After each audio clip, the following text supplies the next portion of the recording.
My name is Angel Latterell, and when it comes to practicing law, I resonate with the human spirit just as much as the judicial system. This isn't your typical business legal advice show, and I'm not your typical lawyer. As an attorney, I have over 16 years of legal experience in the areas of business law and estate planning. As a project manager, I love building and nurturing systems that work. And as a certified guide in the lineage of King Solomon, transformation consultant, and practicing Buddhist, I know this all starts with a healthy mindset. Welcome to the Laws of Abundance podcast. Legal advice from an angel. I'm your host, Angel Latterell. So listeners, I have a confession. I judge those who depend on others. And why? Because I am jealous of them. And why is that? Because I've never had that. Now I find myself in a relationship with someone I care deeply about, who is not perfect, who is working on themselves as well. And yet, because I care deeply and have certain desires, now all my shit is coming up.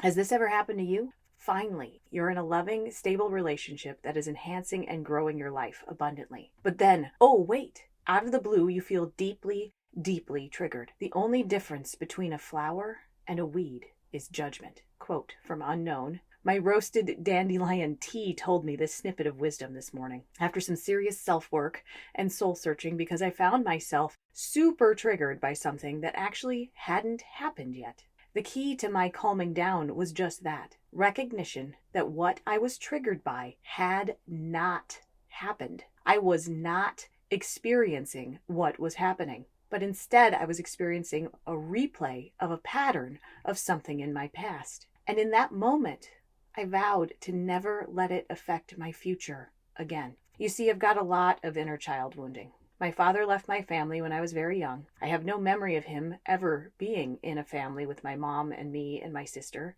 I have no explanation from any adult in my memory that makes sense of his sudden goneness. I just have a huge sense of loss where there should have been a father figure. Now I know and understand as an adult what happened to my parents' marriage, but this doesn't change the inner child wounding of it having happened. Now, combine this wounding with my father's really awful ability to plan, as in he never really did plan anything. My father made a lot of promises he couldn't or didn't keep, which felt to a very young me like lies and unkept commitments, and thus became huge disappointments for little me.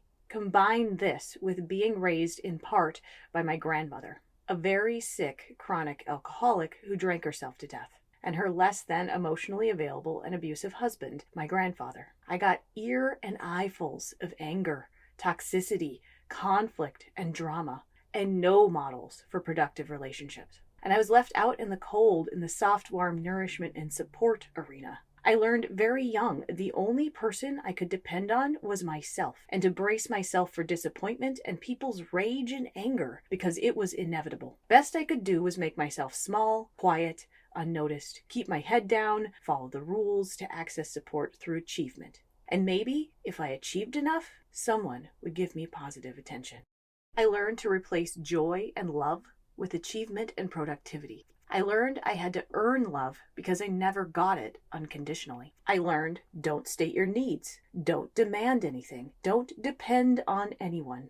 It's a lonely existence, but it keeps the conflict at a minimum and your basic survival needs generally get met. It left me longing for support and connection, but I found substitutes for that along the way. Okay, pause the depressing story, Angel. What on earth does this have to do with a quote about judgment on a tea bag? Or any law of abundance? Well, judgment is just that, perspective. Judgment is a tough act, and I'm going to admit that I have a lot of it. Like I said before, I judge those who depend on others because I'm jealous of them, because I've never allowed myself to depend on someone else. My mind has them disappointing me before it's ever happened.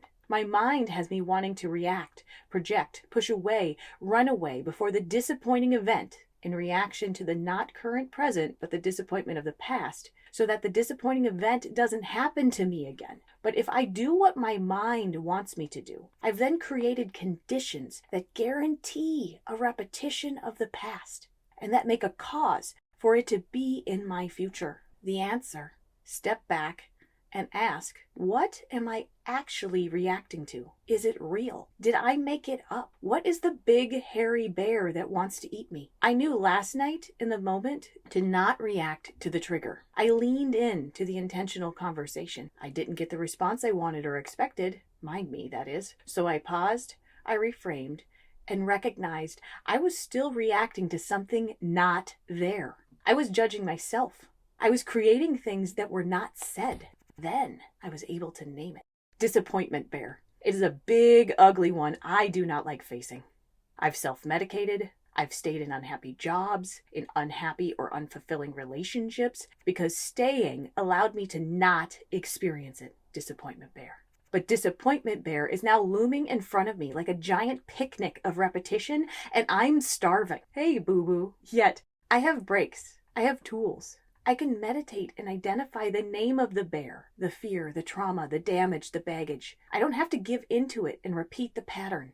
A magician, a Kabbalist, a Buddhist, a Hermeticist can all be self-aware enough to see the chain of cause and effect, see where mind is making up illusion, and shift it to see the moment and the objective facts about what is happening in that moment, such that good cause can be generated for positive effect.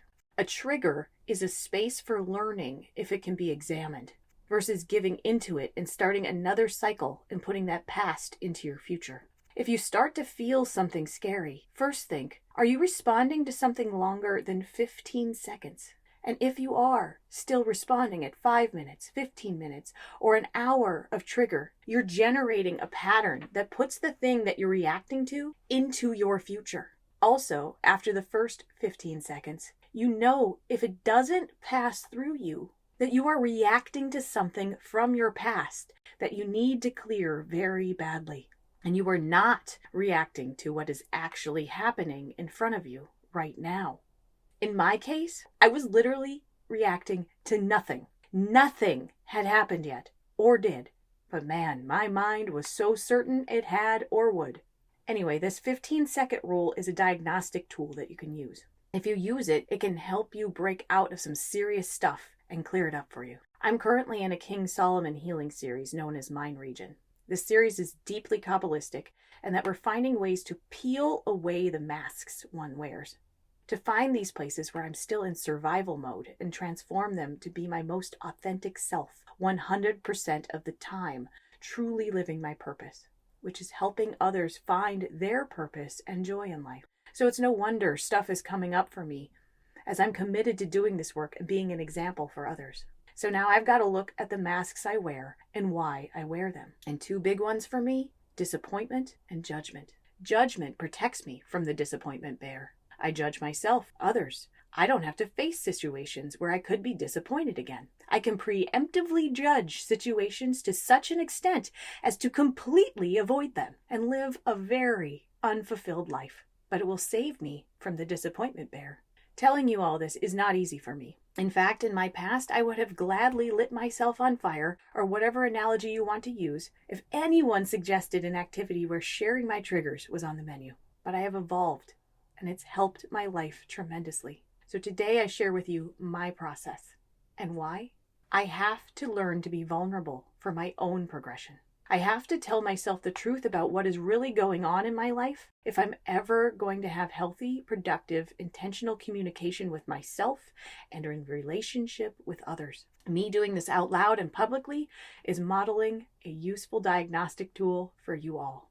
And the law of abundance here is to always unpack that which triggers us. Frequently, we are not reacting to what is happening, but to something that happened in our past. Some illusion and story made up by our negative ego. Supporting this law is the need for everyone, myself included, to get tools and support to learn how to unpack triggers. Then, in the moment, use those tools versus setting in motion a cause for future replays of the trigger and cementing it into our reality again. So you could look at the trigger as a weed, as something that needs to be pulled, poisoned, or killed. Or you can look at it like a flower, a seed, an opportunity. It is part of you, after all, to know and understand and look at. Why is it that color? Why is it here, open in front of me? What seed will this plant? The difference is literally in your judgment, good or ill, about what you choose to see and then do. In my case, in this situation, it still remains to be seen if I will be disappointed. Jury is out. My trust issues are on high alert, but so is my love for myself and my partner. I lean into loving myself and not repeating old patterns, not reacting to myths and ghosts to prevent non-existent harms.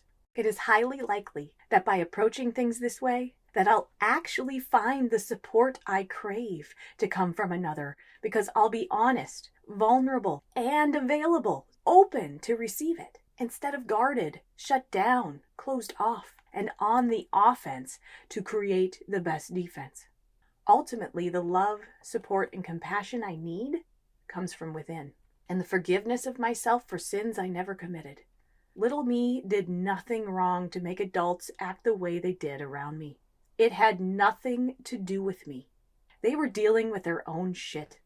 I just got caught in the crossfire, creating a wound I've carried with me my whole life. But I'm ready to let go of these woundings so I can start working on my purpose and get out of my own way. So I'll end today, my beautiful listener, with a quote from the Erykah Badu song that has always stuck with me and feels very poignant right now. All you must hold on to is you. One day, all them bags gonna get in your way. One day, all them bags gonna get in your way. So pack light. Love can make it better.